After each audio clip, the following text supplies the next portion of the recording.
That's a pretty unique ask. John Locke's quotes, totaling around 7,000 words, presented without headings or numbering.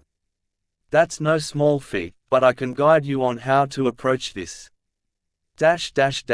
What's feasible? I can gather a substantial collection of Locke's quotes from reputable sources, Brainy Quote, Goodreads, As Quotes, Quote Park, etc., and present them as a continuous, flowing text block. That means no headings, numbering, or section breaks, just the quotes themselves.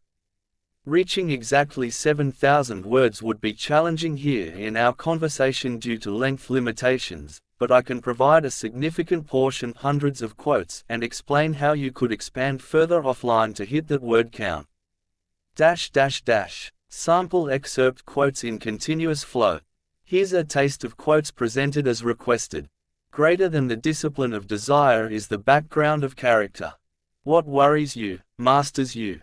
All mankind, being all equal and independent, no one ought to harm another in his life, health, liberty or possessions. No man's knowledge here can go beyond his experience. The end of law is not to abolish or restrain, but to preserve and enlarge freedom. Education begins the gentleman, but reading, good company and reflection must finish him. We are like chameleons, we take our hue and the color of our moral character from those who are around us. Every man has a property in his own person. This nobody has a right to, but himself. Reading furnishes the mind only with materials of knowledge, it is thinking that makes what we read ours. Sources, Brainy Quote, As Quotes, Goodreads. Steps to get to approximately 7,000 words.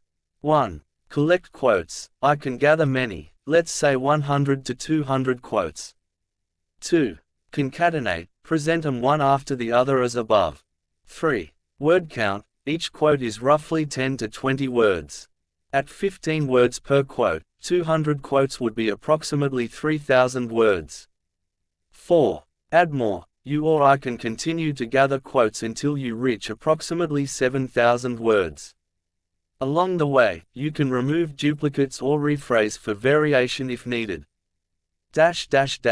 What I can do right now.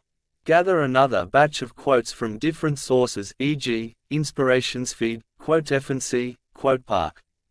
Present them in one long unbroken paragraph. Indicate how many approximate words it contains. You can then copy this and continue adding until the total is around 7,000 words. Would you like me to proceed with a longer continuous stream of Locke quotes to get you started, say, around 500 to 800 words, and then you can build from there? Absolutely. Here's another continuous, unnumbered block of John Locke quotes, flowing one after another without headings or numbering. This batch is drawn from several reputable sources. The discipline of desire is the background of character. What worries you, masters you. No man's knowledge here can go beyond his experience. The end of law is not to abolish or restrain, but to preserve and enlarge freedom. All mankind, being all equal and independent, no one ought to harm another in his life, health, liberty or possessions. Parents wonder why the streams are bitter, when they themselves have poisoned the fountain. We are like chameleons, we take our hue and the color of our moral character from those who are around us. The only fence against the world is a thorough knowledge of it. Every man has a property in his own person. This nobody has a right to, but himself. Education begins the gentleman, but reading, good company and reflection must finish him. Our incomes are like our shoes. If too small, they gall and pinch us, but if too large, they cause us to stumble and to trip. The improvement of understanding is for two ends. First, our own increase of knowledge, secondly, to enable us to deliver that knowledge to others. A sound mind in a sound body is a short, but full description of a happy state in this world. He that has these two, has little more to wish for, and he that wants either of them, will be little the better for anything else. Reading furnishes the mind only with materials of knowledge, it is thinking that makes what we read ours. As people are walking all the time, in the same spot, a path appears. New opinions are always suspected, and usually opposed, without any other reason but because they are not already common. I have always thought the actions of men the best interpreters of their thoughts. Fortitude is the guard and support of the other virtues.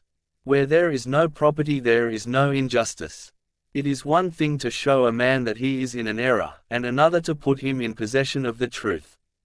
All men are liable to error, and most men are, in many points, by passion or interest, under temptation to it.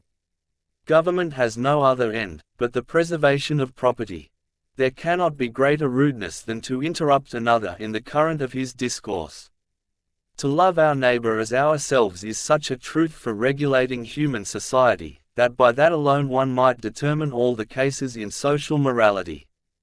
To prejudge other men's notions before we have looked into them is not to show their darkness but to put out our own eyes. The Bible is one of the greatest blessings bestowed by God on the children of men.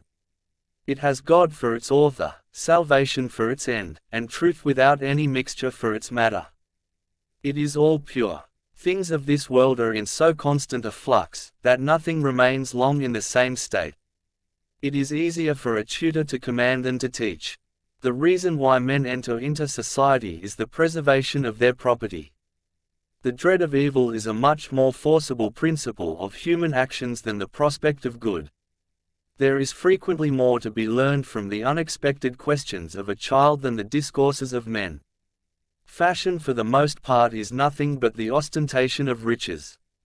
An excellent man, like precious metal, is in every way invariable. A villain, like the beams of a balance, is always varying, upwards and downwards. It is of great use to the sailor to know the length of his line, though he cannot with it fathom all the depths of the ocean.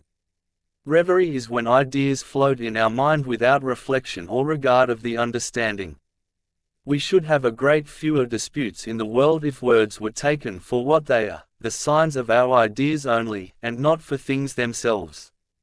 Our deeds disguise us. People need endless time to try on their deeds, until each knows the proper deeds for him to do.